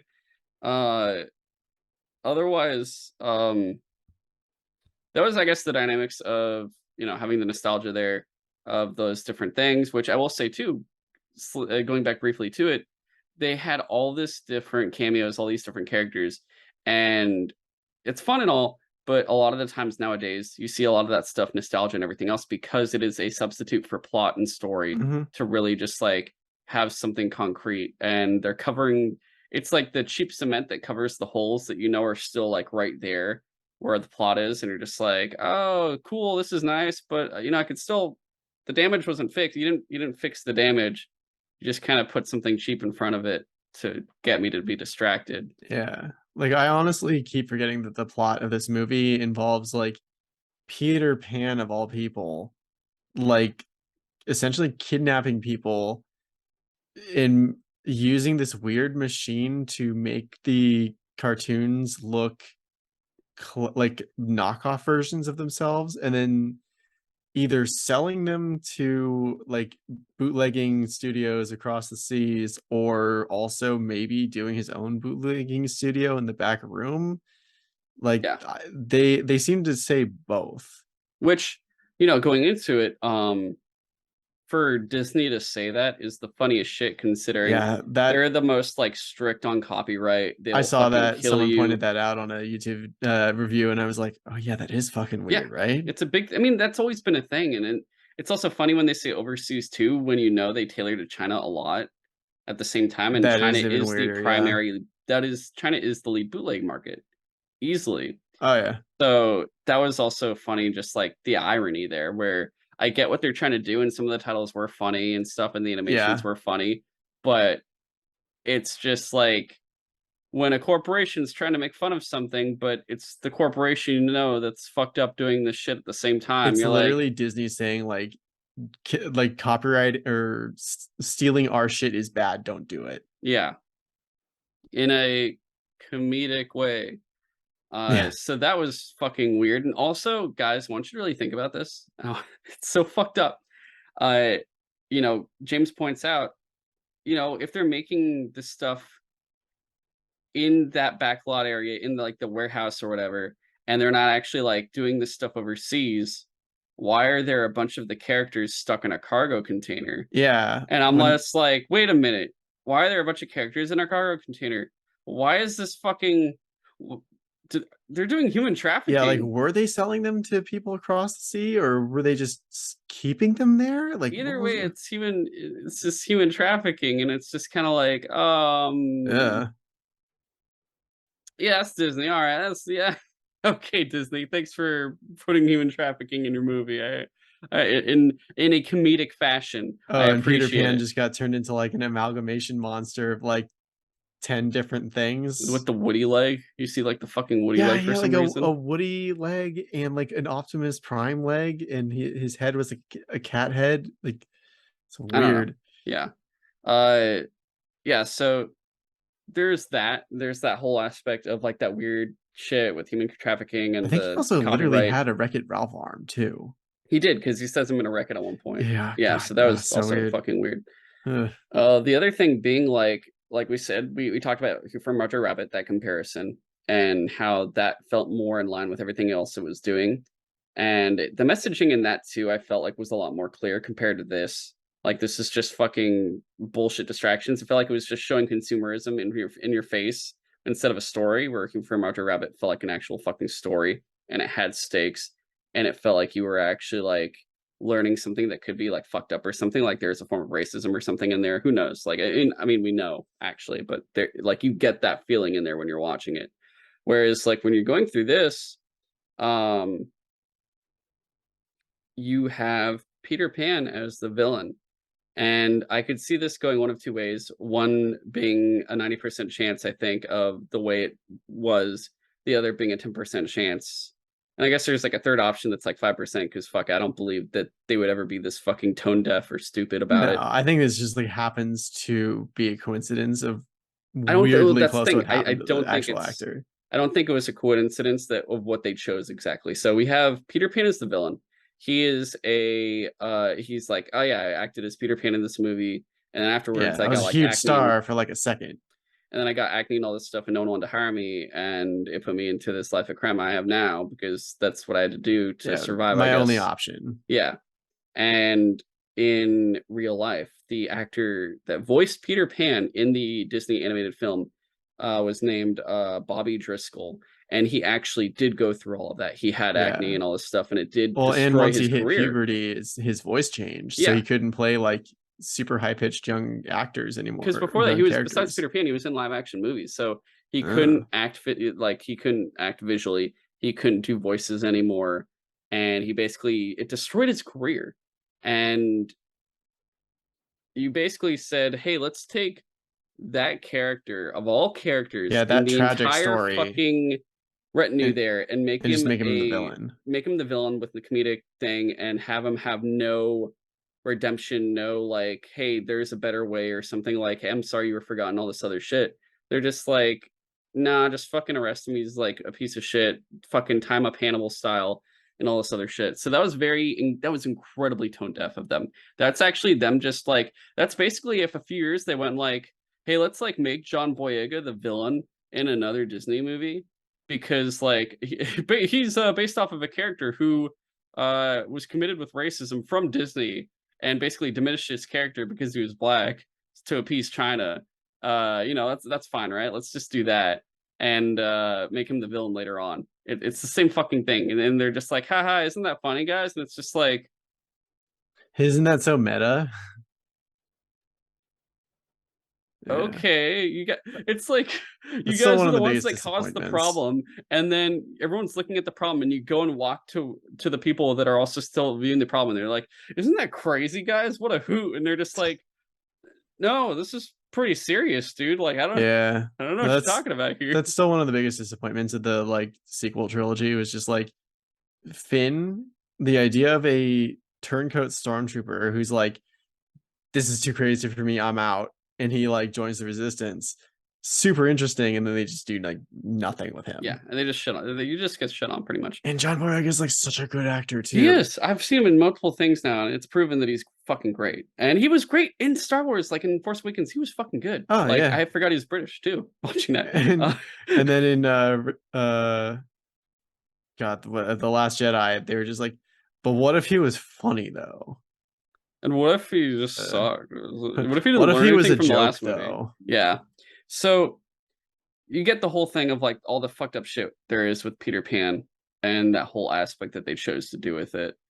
And was that the Coca-Cola polar bear? So that was the Coca-Cola polar bear, and then there was like Uncanny Valley fucking dwarf Seth Rogen, which I That will say dude, they that whole were. joke of like his eyes were like lifeless and you couldn't He's tell just like, what I'm he was looking right at you staring at. guys, and he's like staring there. Obviously I'm staring right at you. Yeah. So I guess to end that note of like disparity, like yeah, comparisons to Who Framed Roger Rabbit and the messages it gave versus what this one gives, the animation styles and then like the tone deafness of Peter Pan are the three biggest negatives, which in that animation includes, of course, like the shitty fucking versions of Chip and Dale, of course. Yeah, just But the yeah, cheap feeling nature of the movie, yeah. the whole Which thing. I will say, at least for Peter Pan, who knows, they could have just done that on purpose to point out the thing that happened in the past as like a satire of just like, Yeah.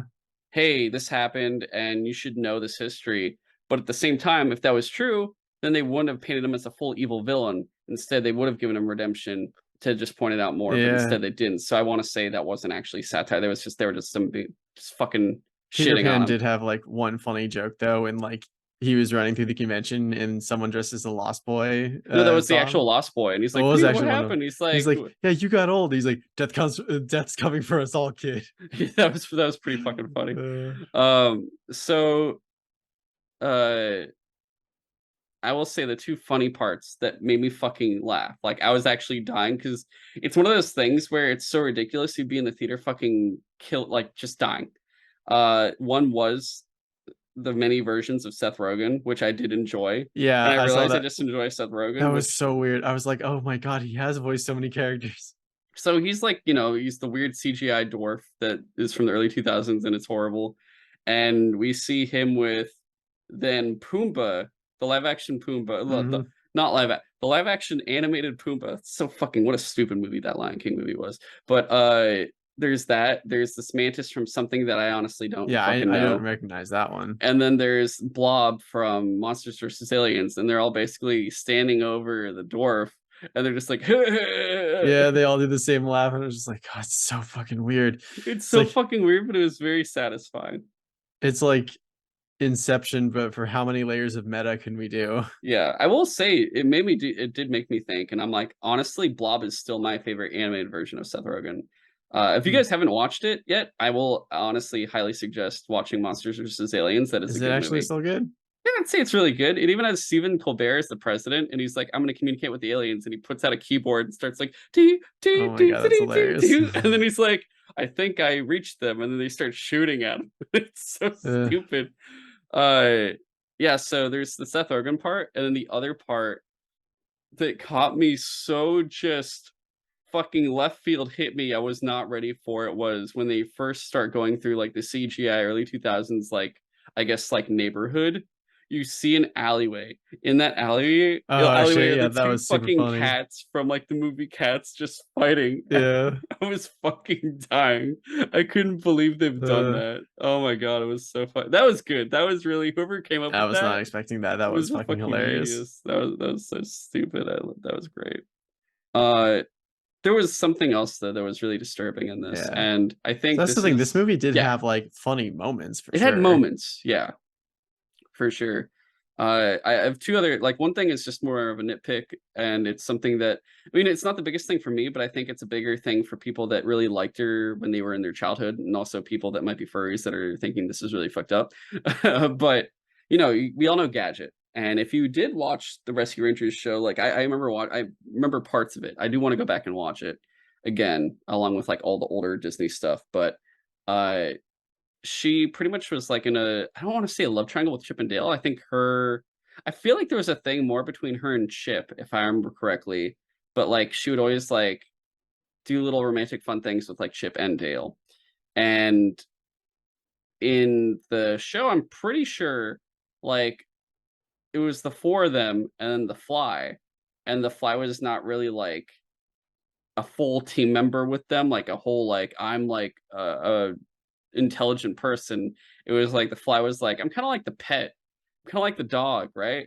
And in this movie, Gadget married the Fly and had a bunch of weird mouse fly children. Yeah. And then honestly, because I'm not a kid, I'm an adult. And because unfortunately that I'm an adult, I had to comprehend what I was seeing. And I'm Well, like, yo, so the mouse fucked the Fly. And you know how flies are. They lay a bunch of eggs and they're also kind of parasitic. So the Fly had a bunch of fucking eggs in the mouse. yeah. And So, it's so fucking disgusting. well, it's weird for multiple reasons because, like, so for the purposes of this movie, she didn't literally marry like basically like a dog level like intellect cartoon. In this movie, like they literally do a joke where like the Fly like clears its throat and it's like can fully speak and it's like intelligent. It's like literally just like a full on person. And so that means that either just for the sake of the show, they had a person basically act like a dog, like their pet the whole time, which is fucked up. Or yeah, she basically just like married the dog and had a bunch of like hybrid children. A bunch of hybrid fucking fly mouse babies and like I said, fly larvae. It's Yeah, kind of weird. fucking weird that I have to think about this. You made me think about this. I hate that you Yeah, did this like to God damn me. it, Disney, why did you make me Like, think why about the would you even logistics of think I would this? want to even know about this? Like, that's not something that would ever enter my mind voluntarily. Or even as a kid go, hey, what would be like if a mouse and a fucking fly fucked or something? It's just like, no, no one thinks about that. To the fact that it's not even an animal, it's an insect. That's even more horrifying. Yeah, like Jesus. realistically, they would not be able to like actually mate Yeah, I'm like, and like fuck, make a child. y'all are watching too much Big Mouth. Jesus Christ. So Uh, like, I will say like if someone in one comment I saw was like, I feel like they did this just to like shit on, I guess, potential fans of the old show, or like the people that really liked Gadget specifically, maybe.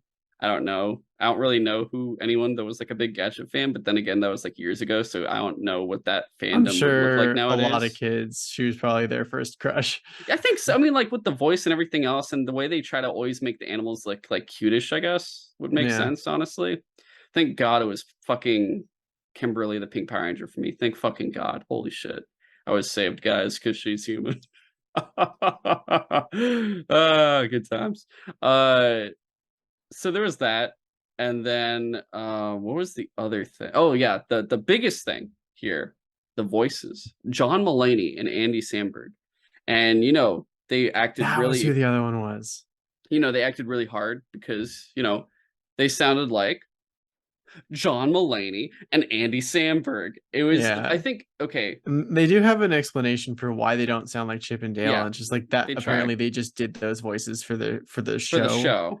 And Yeah, so until in they real start life getting they don't do really, that. unless they get really heated arguing, and then you notice they like do go back into the squeaking style, Yeah. which is kind of weird how that would work then, because that means they're acting in heat. in the heat of the moment they're acting then, right? I don't know. Is I that how just that assume that's like works? a chipmunk thing where it's like if they talk fast enough, they get like high pitched. But I don't know. I guess so. But it's just like you couldn't get a voice actor that could pull that off anymore. Like at least try to. Dude, you could I do mean, that with I guess computers. I With all the things that they were doing with computers for this movie, they could have used a computer to filter the voices to make them sound closer to like they could Chip and have pitch Dale. shifted it They easily. could They have could have still done a used the pitch same shift. actors Yeah. and just yeah, pitch shifted them. So I think I had an especially hard time with John Mulaney because one, he didn't try at all to change his voice, but two, he's already in another animated show that is so fucking like easy to identify now, which I just mentioned it unfortunately because I have watched a good amount of it. I don't think I've watched all of it. I think I stopped at a certain I think I point. stopped watching Big Mouth around season 2, and I was But like, this he's show's fun, but what's is it I forget the dude's he's the name. Jewish kid. Yeah. What was his name? It's been so long, I don't remember anyone's name in But that. he's the kid that basically masturbates ridiculously a lot. Like all of his personality basically is masturbating. Honestly, I'm not even Yeah. joking. But the voice is exactly the same. So the whole time I'm just thinking that's that character in the form of a fucking CGI chipmunk. That's how I was feeling because they didn't even try to differentiate Did he these also voice voices. Timon in the No, recent movie? that was I don't think that was him. That was wait, was that John Mulaney? I'll look it up while you're talking. Okay. Because that I feel bad then those no, that couldn't have been John Mulaney. He was you said for Timon, right? For Lion Yeah. King? No, that wasn't him. Because that was No, it was Billy Eichner. yeah, Billy Eichner, which I love Billy Eichner. He's good. That's why I was like, nah, it couldn't have been him. Yeah, no, So I was yeah, John wrong. Mulaney didn't even like, isn't he a comedian? Yeah. Yeah, so just stick to comedy. Don't do this. He's fucking yeah. So he's like doing this Damn, and dude. like fucking hey, have you seen it? Yeah, I'm not even gonna fucking share. No, I don't I'm give a just fuck. He kidding. makes I'm millions of kidding. dollars. I'll say it again. Yeah. I don't give a two shits. No, I'm sure Uh, he was paid fine for this movie. yeah, no, he's paying. I don't give, yeah, I don't give a fuck. John Mulaney sounded like he just. I don't want to fucking hear John Mulaney in the voice in the form of a chipmunk, especially one so iconic as Dale. And Andy Yeah. Samberg, or no, it's Chip, and then Andy Samberg as Dale didn't help either. Like it's just so, and I love Andy Samberg. Don't get me wrong. It's just like I'm hearing Andy Samberg, and I'm just like, that's not Yeah. Dale. That's Andy Samberg. At least try to, like I said, yeah, just try to pitch shift, but it didn't work for me at all. Like it just kind of de-specialized these two iconic characters that you've always enjoyed. You like watching the little classic cartoons of Rescue Rangers, or just like their little shorts where like they'd get chased around by maybe like Donald Duck or some shit, and they're just fun Yeah, because they just do classic Disney cartoons. I guess now that I think about it, it's another instance of just like it feels like they didn't want to put the effort in to make an Hmm. actual Rescue Rangers movie because they didn't bother to like make the characters sound like their original characters. They were just like, Even, let's just get recognizable actors and just like have them talk. I mean, if they couldn't even pull this off, do you think they could have even been? Could they have properly executed a Chip and Dale movie at this point now, or Rescue Rangers? Like, do you think they could have pulled it off, or do you think it would have sunk already? Like, are they? I don't know. Yeah, it's I'd are they like to think capable anymore? I'd like to think if they wanted to do an actual Rescue Rangers movie and not this thing where it's like, what if Rescue Rangers was just a show within a Roger Rabbit style universe? Like, I'd like to think that they would actually put the effort into making at least Chip and Dale sound like Chip and Dale from the series. But they could also just as easily have done exactly what they did and just be like, no, it's new and different now. Yeah, yeah. But, I don't know. Who knows? But that's pretty much. Maybe they were like not sure how popular these characters still are nowadays, and we're like, let's not, like, if we're gonna gamble on this movie, let's not gamble too much money on it. Yeah, So if it's a loss, then at least it's not a huge loss. that's true. But I mean, it's only on Disney Plus. It's not even theatrical too at the same time. So I get like Yeah, that their always limited amounts towards makes that things a shit. little bit more complicated. Yeah, I mean, I guess I hate to say it. I guess that makes sense why Zaslav's like, yo, we're not doing fucking HBO Max movies. We want full budgeted theatrical fucking big hit films that are going to be like fully like funded and everything else with like high quality or potential high quality, if they might not always be, but that's what seems like they're doing. Whereas Disney Plus, like, yeah, everything can go on here, and then we see everything and we go, oh no, not again. Yeah. So especially I will say, you guys, there was an IGN article recently on She-Hulk VisFX, which actually is a bunch of people that worked on Marvel VisFX stuff speaking out about it, and it's very, very insightful. It's probably one of the best articles I've read about the entertainment industry in a while. But it pretty much is like, it's not the VisFX artist's fault. It's like they're getting underpaid because their companies are like bidding low. Like, it's like the bidding isn't Disney bidding for these companies, it's these companies bidding to be contracted with Disney, so they're going lower and lower on how much they'll get paid by Disney to do these projects. And then with that, they're That getting sounds this. fun. Yeah, so then those artists are getting then how much money, really? And then they're putting how much time into work. And also, like, Marvel's pretty apparently they're pretty horrible in terms of like going in and being like, oh, do this again. Like, more than anything else, they're like very, very, very picky, where they'll keep making him do something over and over like 50 times of the same type of sequence because they're not like pleased with it.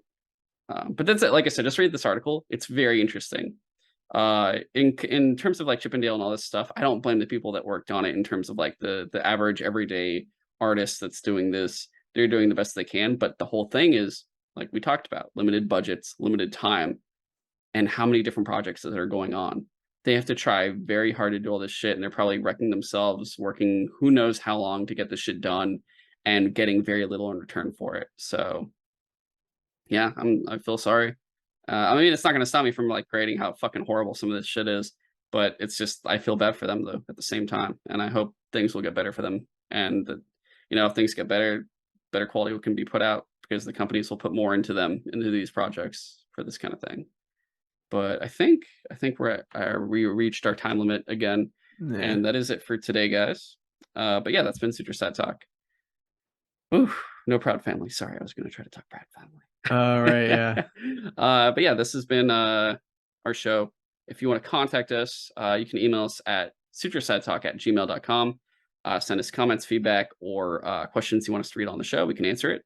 You can also follow us on TikTok, Instagram, and Twitter at Sutro Sidetalk.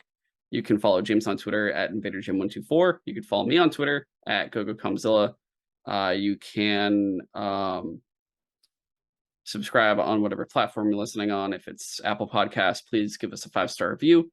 If it's Spotify, please rate us. And if it is YouTube, please give us a like for that episode. Besides just subscribing, that always help us out a lot, guys, especially since we don't have any paid version for you guys to give us money for. So this is the best thing right now. Otherwise, yeah, this is coming out while I'm in Atlanta, being busy.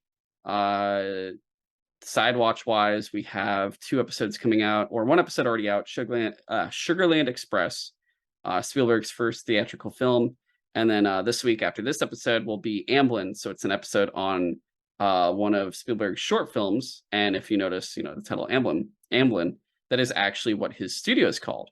So we wanted to talk about the short film that the studio got its name from, and also kind of talk about Spielberg's early career. So that's going to be going on. And for this show in the future, there's plenty to talk about. There's a bunch of shows going on, so there's going to be plenty of those to discuss. But otherwise, in terms of backlog, there's going to be a lot of stuff for me to just kind of get off my chest finally. Everything from Tremors, Proud Family, Gundam, Pirates of the Caribbean, Mayans, a movie called fucking Velocipaster, talking maybe a bit about like Ponyo and maybe a couple other things, but there's plenty of that. There's like games like the Cycle Frontier, hopefully Injustice 2, a recent update on like Hunt Showdown and stuff like that. So there's plenty to talk about. We just haven't had the time to really get through it all because there's been a lot of movies, shows to talk about, finishing up like Destiny talk, and then big news like Gamescom coming out of nowhere. So it's been kind of like taking our time away too, to like what a lot of time we want to put into each episode instead goes to all that stuff. But I think hopefully when I come back, James, we will have time to like really hit our backlogs again and just try to get some of that done. But we'll see what happens. Otherwise, until next week, catch y'all later. Thanks for listening.